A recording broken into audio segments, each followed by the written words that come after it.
In this video, I'm going to rate different methods you can use to keep yourself full when you're in a calorie deficit. Don't think anyone's made a video like this before, so let's get fucking started. I had to get a good fuck in there to make sure that ads don't play throughout the video. You're welcome. Having a pint of water with your meal. I'll be honest with you, there was a couple of methods that I've used in the past when it came to actually trying to get, proper visible abs to keep me full when I'm in a calorie deficit, but this isn't really one that I've properly tried. I just drink so much water anyways because I dehydrate easily. Like a fucking raisin. I've also worked with a lot of clients who have tried this, and to be fully honest with you, while I know there is some research actually backing this up, if you specifically have the pint of water with the meal, I don't think it makes that big of a difference personally, because let's be honest, it's just fucking water. However, and I'm not sure if this one is research, but I do find if I have carbonated drinks before or with a meal or outside of a meal, I do feel a bit more full. And it's probably just from the discomfort of the extra gas sort of floating around in my intestine. So I'm not going to put it in the F tier because there is some actual evidence behind it, but I'm putting it in the E tier. Next one is consuming fat with your main meal to keep yourself fuller for longer. The way that this one basically works is that when you consume fat, it slows down the rate at which food leaves your stomach. Fancy word for this is called gastric emptying. Don't sleep on this one. We've recommended it to a couple of our clients recently, me and Tegan. We do it ourselves, mostly Tegan, because I like to occasionally have a bowl of cereal as a meal, which doesn't really have any fat in it. But it's something that I personally notice from trying to lose body fat has a much bigger effect than just simply drinking water. So adding a big wallop of fucking peanut butter to your oats, despite that adding some calories, might actually keep you fuller for longer just because your stomach empties slower. So while I wouldn't say this is completely game changing, it's definitely better than the water one. So I'm going to put this in the B tier. Next one, just taking shitloads of fucking caffeine. This is the one I have the most personal experience with. I love myself some caffeine. Sometimes it's not even the caffeine, it's just the taste of the drinks that contain it. Tegan, is it pronounced caffeine or caffeine? There is a difference, isn't there? Caffeine. I don't know, let me know in the comments. Please don't become a caffeine addict because of me. I take zero responsibility whatsoever, but it does make a difference. I will add though, if you're taking caffeine so late to the point where it affects your sleep, the lack of sleep will make it harder to stay full and you'll probably eat more food. So it kind of counterbalances the effects. So just don't be fucking stupid with it. Caffeine stays in your system for a while. And if you're someone that gets really jittery and anxious on caffeine, have less. You just have a very low tolerance. A tier, A tier, A tier. Next one, eating shitloads of fiber. I've also tried this one and have a lot of experience with it. There was one time I was having a walk in, it's an Irish supermarket called Dunn's, and I was looking for a carb to have with my dinners while I was on like 2,000 calories a day to keep myself full. I was kind of feeling a bit disheartened because all the same usual ones were there, your basmati rice, your fucking spuds, and I was a bit sick of them, wanted something a bit different.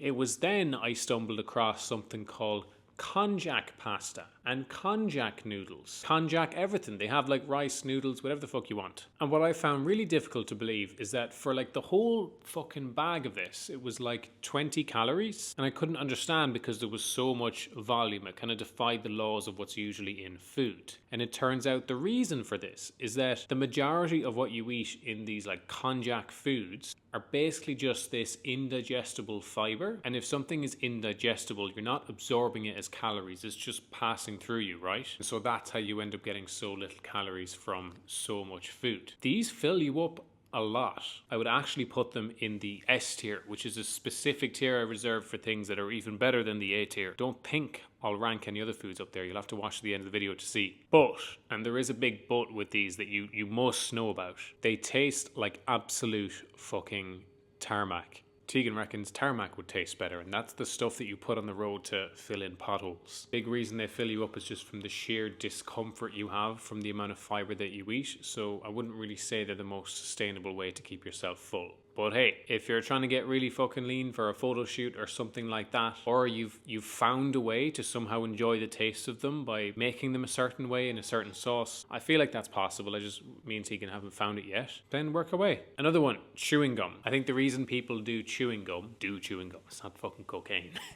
They feel like they still get to chew on something and it's like eating, so it distracts them from not having food, but the digestive system actually starts in the mouth. So when you start chewing on something and like flavor and shit happens, your body kickstarts the digestive process. It produces enzymes and releases hormones that change the level of fullness that you feel. And so because there's no actual food going into your stomach's like, what the fuck, ref? And you might end up even hungrier than before you started having the chewing gum. So because of that, chewing gum goes straight into the F tier, which is F stands for fucking shit. This one might surprise a couple of you, but doing stuff is another method that people use to keep themselves full. I'm personally really good at this, and I can tell you it is effective. What do I mean by doing stuff? Well, basically there's two ways that you can do stuff to prevent hunger. And option one, which isn't as powerful, is just to distract yourself, which this isn't really the one that I'm going to refer to for this. But for example, playing the PlayStation does help you not think about food, but to be honest with you, I'd say that's more cravings than actual hunger, and it doesn't really keep yourself full. But the one that has a real effect is some form of actual movement or exercise. Like if you go on a walk or go to the gym, and people might think, yeah, but Barry, you're burning calories, surely this would create more hunger. And it can, but you have to remember that when your body's in a stress state, your digestive system isn't really that active. So all the kind of processes that happen to tell your body, hey, it's time for food, it's time to digest food, whatever, they don't really happen until you kind of finish that movement. So if you're like trying to push a meal back or something like that, and you occupy the first part of your day with caffeine and gym and some movement, while your performance might not be as good as if you actually did have some carbs in your system, you probably won't feel as hungry as you'll expect. And any meal you do have, you'll probably stay full from it for a while, even though doing exercise doesn't fill you up in and of itself. Tegan reckons I should also put this one in the A tier because it also includes having a bit of hanky-panky.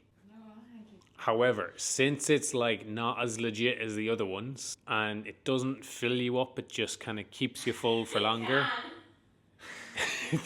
But since it's technically not the same as, let's say, eating fiber, I'm going to put it in the B tier. But it's pretty good. Don't sleep on it. So those are my ratings from personal experience and working with over, 300 clients at this stage to help them lose fat. It's all good and well knowing how to do shit that keeps you more full, but if you don't fundamentally understand what you have to do to create the calorie deficit that causes fat loss, you're fucked. So I'm going to recommend a video over here to the right that you can have a look at that shows you step by step how to build a structure for fat loss. Now subscribe to me or I'll eat your biscuits.